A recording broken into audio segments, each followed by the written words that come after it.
I'm Travis Okulski. And I'm Bob Sorokanich, and this is a car you've never heard of. I've heard of it.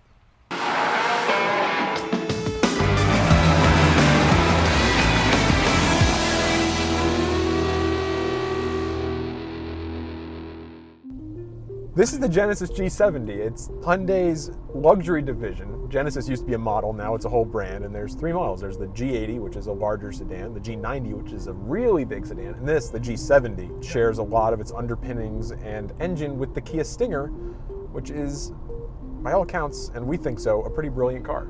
Absolutely, and you can feel a lot of that in this car. So this has the same twin-turbo V6. It's got really good steering, actually. I'm surprised at how good the steering is in this thing. Hyundai wants Genesis to be a competitor with Audi and BMW, and so they're sweating the details on things like steering feel and the stuff that makes a sports sedan feel different from just a luxury sedan.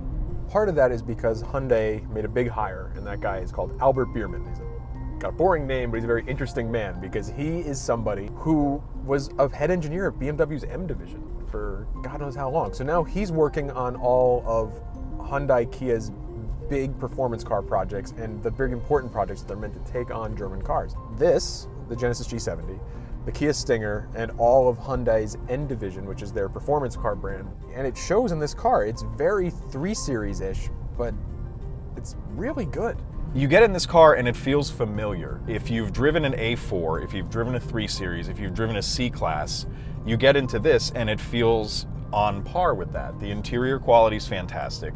The driving experience is very good. I mean, this car has 3 different drive modes. The suspension firms up in sport mode, the steering gets a little quicker, the throttle response gets a little sharper. It does all of the things that we've come to expect from entry luxury sports sedans, and it does it really convincingly, like surprisingly well. It's also a lot of fun. We had it on an autocross course yesterday and decided instead of doing it as an autocross, we'd make it a drift course. And the G70 is consistently one of the most fun cars to drift. It's got a real stiff rear, so it breaks away quickly, but if you can balance it on the throttle, it holds a drift really, really well, and it's easy to modulate. I mean, the engine is not necessarily the star of this car. It's a 3.3 V6. It's not anything special, but it has enough low-end torque to hold a drift, and smoke is pouring off the tires in this thing, and the last thing we expected from this test was to be in a Genesis and then be sideways with smoke coming off and keep wanting to do it. We had to stop, so we had tires left in order to do this today.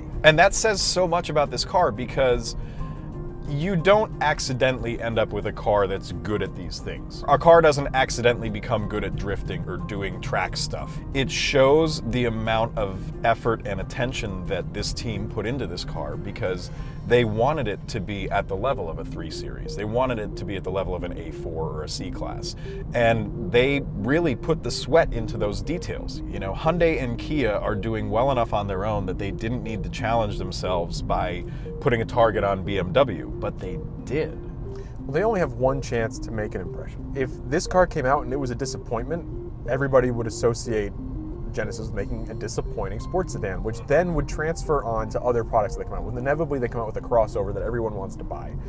People are going to would look at reviews of other Genesis products, and maybe they'd see that this one, they didn't like it. But the thing is, this car is really damn good. Just like the Stinger, this car is better to drive than a lot of sports sedans that have been on the market for 40 years, that had multiple generations of design, engineering, and honing, and just making into a complete product. This is as good, if not better, than a lot of those cars.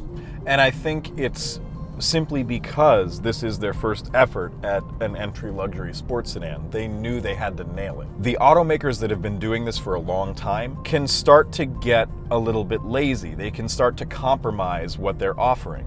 Genesis doesn't have that luxury because most people who are buying a sports sedan don't know the Genesis name the way that they know the names of the German automakers. So they needed this thing to be a knockout, and I really think they achieved that.